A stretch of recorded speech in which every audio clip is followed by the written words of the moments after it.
D'abord, je vais commencer par vous remercier pour votre invitation, avec une invitation à une émission qui porte un titre tout à fait suggestif et tout à fait révélateur, à cœur ouvert. Donc, je suis à votre disposition pour répondre à toutes les questions que vous voudrez me poser.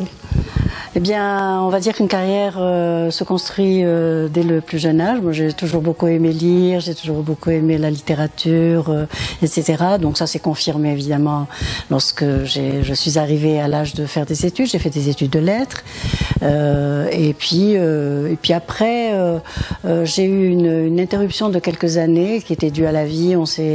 On a beaucoup bougé en couple dans d'autres pays et c'était de toute façon des expériences très très intéressantes. Et puis ensuite, donc, j'ai fait une première thèse sur Rachid Meimouni, et puis une seconde thèse universitaire qui répondait encore davantage à un espace beaucoup plus large de ma recherche, qui était consacrée à Mohamed Dib, qui est pratiquement le parrain de la littérature algérienne d'expression française. Donc, c'est d'abord une carrière universitaire, mais à laquelle a été constamment associée une carrière, je vais dire, si on peut parler de carrière dans ce cas-là, mais disons un parcours dans la société civile à travers un travail associatif. Un travail associatif, donc j'ai joint mes efforts d'abord à une association qui est très connue à Tlemcen, l'association Ahbab Cheikh Abdel Msari, qui n'est pas une association uniquement à vocation musicale, c'est une association culturelle, et on avait organisé donc un ensemble d'activités, notamment autour de Mohamed Dib. C'était la première activité dans la société civile. Et puis plusieurs années après, donc après ce douloureux passage qu'a connu l'Algérie, des années noires, eh bien nous avons pensé à l'ouverture donc de l'association qui en fait était l'application pratique, si je puis dire, de l'ensemble de mes recherches, dont on pourra peut-être parler tout à l'heure. Donc quand on a eu fini d'organiser le colloque dont je vous parlais tout à l'heure, on s'était promis avec tout un groupe d'amis de mettre en place une institution qui était, disons, à caractère durable et qui aurait éventuellement travaillé donc sur l'œuvre de Dib. Alors on a attendu quand même quelques années parce que les circonstances ne le permettaient pas, et en 2000 nous avons donc créé une association qui était installée emblématiquement à Tlemcen, parce que c'est le lieu, non seulement le lieu de naissance, mais surtout le premier lieu d'écriture de Mohamed Dib, et qu'on a intitulé La Grande Maison.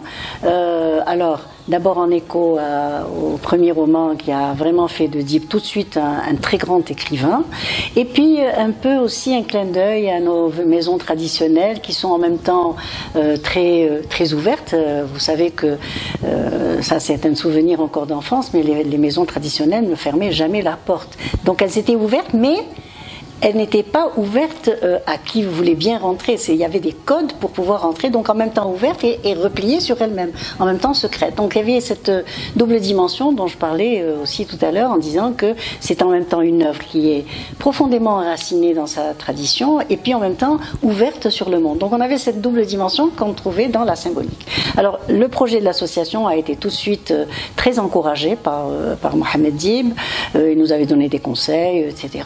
Et puis en fait, l'association a tout de suite fonctionné sur un double objectif. Le premier, c'était la glorification du travail dibien. Il fallait qu'on porte cette œuvre vers un lectorat très large, pour qu'ils puissent s'y reconnaître, pour qu'ils puissent d'abord connaître l'œuvre, parce que c'est une œuvre immense, c'est une œuvre de plus de 40 œuvres, ce qui est quand même pas rien, et les gens ne connaissaient un petit peu que la trilogie Algérie, grâce d'ailleurs au feuilleton de Mustafa Badier, le Hariq, qui avait vraiment fait pénétrer Dib dans tous les foyers algériens, mais qui a eu quand même comme, disons, conséquence un peu fâcheuse, c'est que c'était réducteur. Les gens, quand on disait Dib, ils disaient Das Vetage. Donc il s'agissait de faire connaître cette œuvre, les colloques, les séminaires, des rencontres de lecture, etc. Mais en même temps, tout de suite, on a dit Dib est une symbolique. Et ce qu'on doit assurer, c'est la relève. Donc on a créé tout de suite le prix Mohamed Dib, qui fonctionne jusqu'à maintenant. On est à la 8e session. Et qui vise à encourager donc tous les nouveaux talents ils sont nombreux, beaucoup plus nombreux qu'on ne le pense. On a le plaisir de découvrir des textes magnifiques. Alors ils n'écrivent pas comme Dib, mais ils portent la symbolique de Dib. Et en même temps, on a ouvert l'association aux jeunes. On a ouvert l'association aux jeunes avec la création d'ateliers qui étaient toujours des créations spontanées. C'est-à-dire qu'en fait, ils sont arrivés, ils ont créé un atelier théâtre, il est venu presque tout seul, parce on leur a demandé de découvrir l'œuvre de Dib en diagonale, c'est-à-dire en choisissant des extraits de texte, comme ça dans les textes, dans les œuvres, des extraits qui les interpellaient. Et puis, la première découverte, ça a été un montage théâtral qu'ils ont appelé le patio. Moi, j'ai trouvé ça formidable à l'époque, parce que le patio, c'est vraiment au stade, c'est-à-dire l'espace où la famille se réunit et l'espace à partir duquel également chaque famille avait sa petite chambre avec son petit secret personnel, etc. Donc, c'était vraiment très, très révélateur. Et puis après, ça a pris, à la faveur de circonstances, on a atelier pour les enfants, atelier dessin, atelier cinéma, atelier photo. Donc, en fait, à chaque fois, tous ces ateliers fonctionnent donc en appel, si je puis dire, à l'œuvre de Dib, c'est-à-dire l'œuvre de Dib constitue en fait un réservoir de thématiques, de textes, etc., qui les inspirent et à partir desquels ils ont fait du dessin, ils ont fait de la peinture, ils ont fait du ciné, ils ont programmé des semaines cinématographiques, etc., etc. Et donc maintenant, ça fait maintenant plus de 20 ans, bientôt, qu'on fonctionne. Et j'espère que les choses vont continuer. Il n'y a pas de raison que ça ne soit pas le cas, puisque tous les gens qui sont passés par la Grande Maison, soit ils repartent avec un bagage qui leur a permis de se lancer dans des professions à caractère culturel, soit ils ont fait ça en marge de leur profession, et puis ils repartent, puis ils reviennent, et puis après ils recréent d'autres choses, et puis voilà, et c'est la vie en fait qui continue comme ça. Voilà, donc c'est la Grande Maison. Alors moi j'aurais juste un souhait, c'est que en fait que tous ces jeunes puissent, en sortant de la Grande Maison, ou simplement en s'imprégnant de ce qu'ils apprennent, puissent avoir conscience d'une chose, c'est que la littérature, telle qu'elle est représentée par Dib, c'est en fait un code. C'est un code à la fois humain, c'est un code social, c'est une ligne de conduite, c'est une ouverture vers le monde, c'est une ouverture vers l'homme. Et s'ils ont compris ça, eh bien, je pense que leur attitude, leur relation avec l'autre, etc., peuvent se glorifier d'être à la fois humaniste, d'être altruiste, de pouvoir comprendre l'autre. C'est tout ça qui est important. Voilà. J'ai beaucoup travaillé sur la littérature maghrébine d'expression française. J'ai consacré un travail particulier à Dib parce que je considère que c'est une des figures majeures. C'est une figure majeure parce que, d'abord, Dib est reconnu en Algérie comme en France comme étant pratiquement l'écrivain algérien le plus complet, si je puis dire. La deuxième chose, c'est que c'est un écrivain qui est revendiqué par tous nos jeunes écrivains, qu'ils soient arabophones, berbérophones ou francophones. Et c'est une œuvre qui est reconnue pour son algérianité profonde, alors qu'elle est écrite en français et qu'il y a eu quelquefois des discussions assez houleuses autour de la question.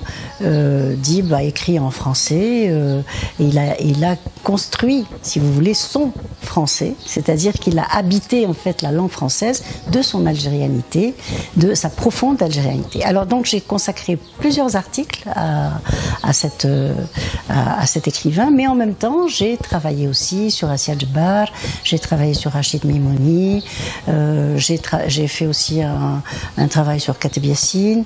Donc en fait, si vous voulez, je considère, personnellement, que c'est un tout, déjà par rapport aux pères, ce que l'on appelle les fondateurs de la littérature, intitulé La littérature algérienne, c'est-à-dire qui est porteuse de cette algérianité, mais je me suis davantage tournée vers le Dib dans tous les travaux que j'ai faits. Notamment, très récemment, et ça c'est une publication qui est en cours maintenant, très récemment j'ai eu le plaisir et le grand honneur d'être dans une équipe de recherche qui est donc à Paris. C'est l'équipe qui travaille sur les manuscrits modernes et qui a consacré toute une partie de sa recherche aux manuscrits de Dib qui ont été déposés à la Bibliothèque nationale de France par sa femme, donc par Madame Colette Dib. C'est un fonds immense. C'est un fonds absolument extraordinaire et on a eu le plaisir donc de travailler sur les manuscrits. Donc on a pu voir comment se construit tout le processus d'écriture de Dib. Il y a toute une technique de travail sur laquelle je ne vais pas m'arrêter et qui a fait qu'on découvre Dib dans sa construction. Voilà. En fait, d'abord, ce qu'on va conseiller aux jeunes, c'est de ne pas tourner le dos à leur patrimoine. Je crois que la valorisation du patrimoine, la valorisation d'un passé est la condition de la réussite d'un futur. Il faut absolument qu'il glorifie toutes les figures importantes qui ont traversé, qui ont marqué notre patrimoine, qu'il s'en inspire et qu'à partir de là, ils créent leur propre code, en conjonction évidemment avec les interrogations qui sont les leurs, avec le vécu qui est le leur, qui n'est pas le même évidemment que celui d'il y a un siècle ou même un peu moins. Donc